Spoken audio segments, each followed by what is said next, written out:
Steve Kalikat. Yun, magandang umaga mga kakalikot. So ito, iba na naman po yung kakalikutin natin. Meron po tayo ditong lumang computer. So hindi naman siguro lingid sa kaalaman ninyo na ito ay isang AMD. So yan, bakit ko nasabing AMD? So sa mga hindi rin nakakaalam, ayan, dahil po sa fan.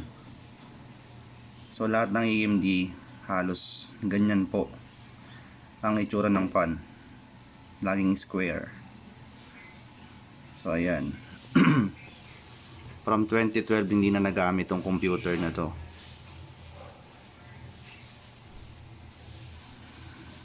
So ayan siya.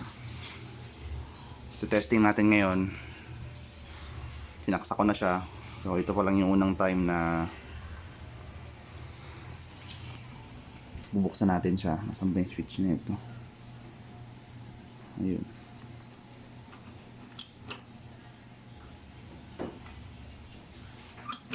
Uy, wala. So ito pala. Hindi pa naka-on.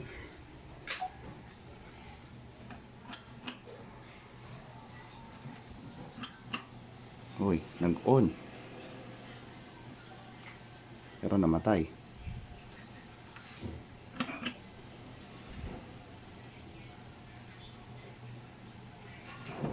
Namamatay.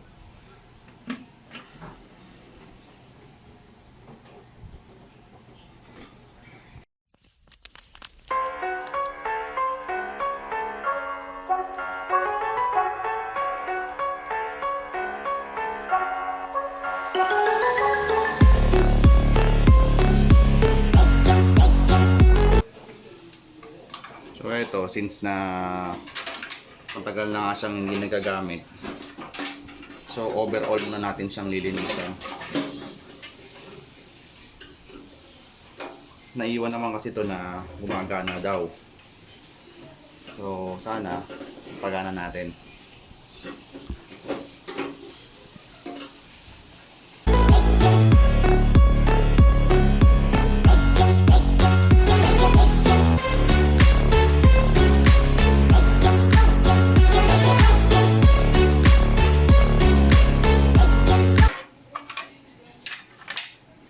Board aalisin natin, masinsinan natin siyang lilinisan.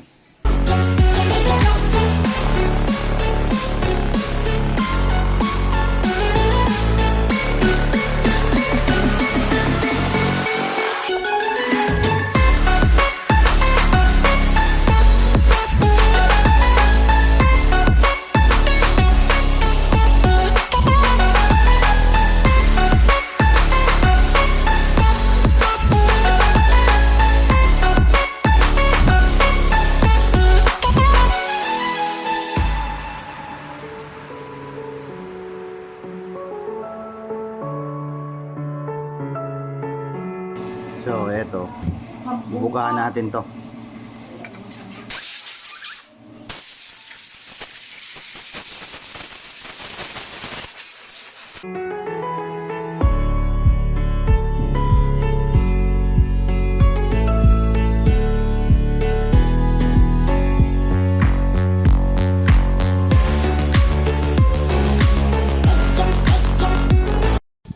So ayun, kakabit na natin lahat ng nalinis nating hardware. So ito, sobrang linis na ng mga to, pati itong video card. Ayan, kanina nakita na naman kung paano natin siya binagahan ng hangin. So sa pagbubuga ng hangin, sana mag-iingat po tayo palagi dahil unang-una, hindi natin alam kung gaano kalakas yung pressure ng hangin pag nilapit natin sa isa sa mga capacitor or kahit anong parts dito sa motherboard. So may possibility po kasi na tumalsik or matanggal siya. So ayun, gabit na natin tong RAM.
hard drive natin.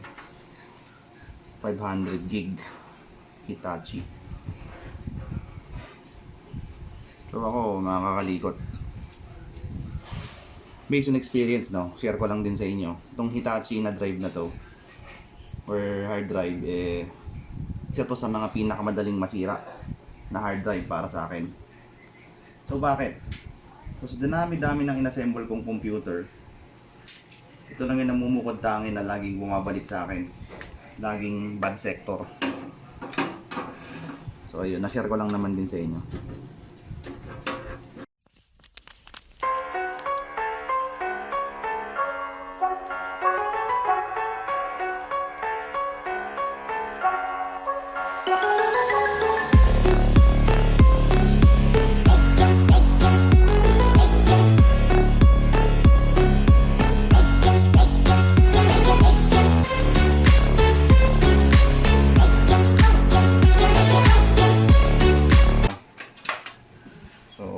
Sana gumana. Testing na natin. Ulit.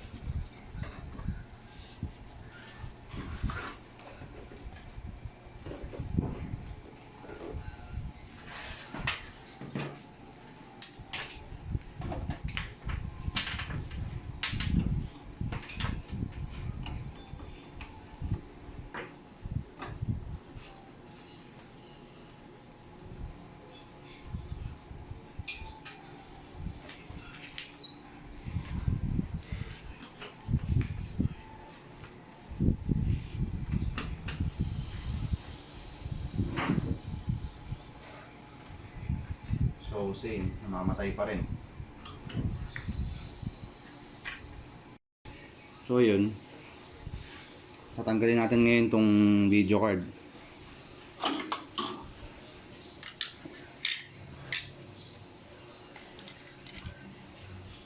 Bali tinas ko na pala to kanina, hindi ko lang naipakita sa video na kapag tinatanggal ko yung video card, nawawala yung, or namamatay siya. Ay, hindi na pala namamatay. So ulitin ko, pag tinatanggal ko yung video card, hindi na siya namamatay, pero hindi pa rin nagbo-boot. So anong posibleng sira nun? So ngayon naisip ko, since na meron akong ito power supply na bago dito, feeling ko naglalak siya ng power, or nagkukulang yung supply ng power papunta sa motherboard. So isa sa mga naisip ko lang to. So tatry natin ngayong palitan or natin ikabit yung bagong power supply.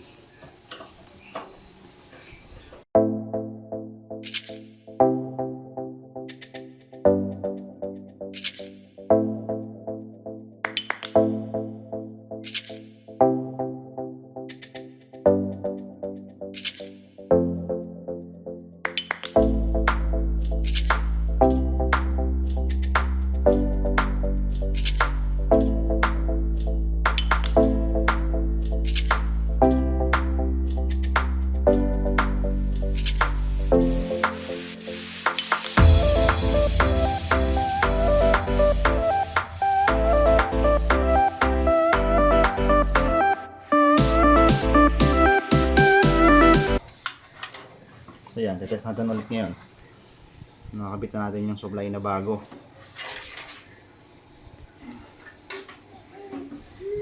Tetest mo natin siya na walang video card.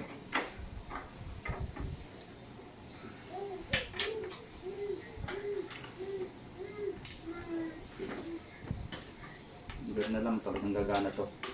Sana gumana na.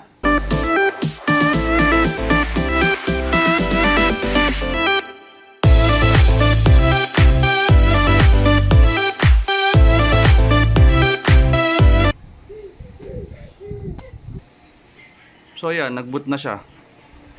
Wala pa yung video card.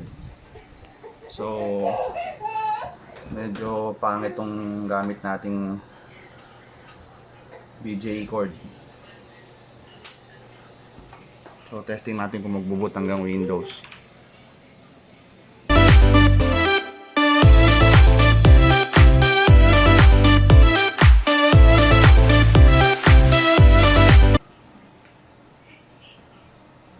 So Ang dami nating ginawa, di ba mga kakalikot? So dinami-dami ng ginawa natin. So dito lang pala masusolusyonan sa power supply. So not all the time kapag walang power, power supply na yung problema. At hindi rin sa lahat ng pagkakataon na power supply naman ang problema kapag hindi nagbo-boot. So marami kasing troubleshooting na ginagawa para makuha mo yung idea na palitan na yung power supply. So shutdown natin siya.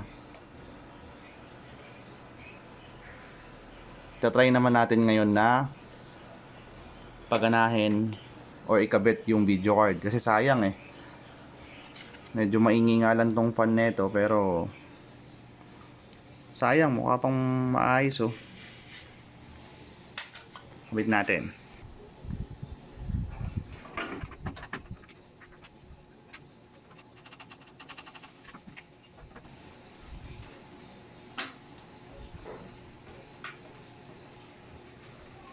Nabot na natin ulit. Ingay lang talaga ng fan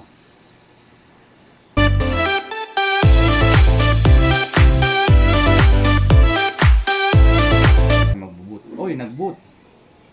So ayan, GT430, nakikita siya.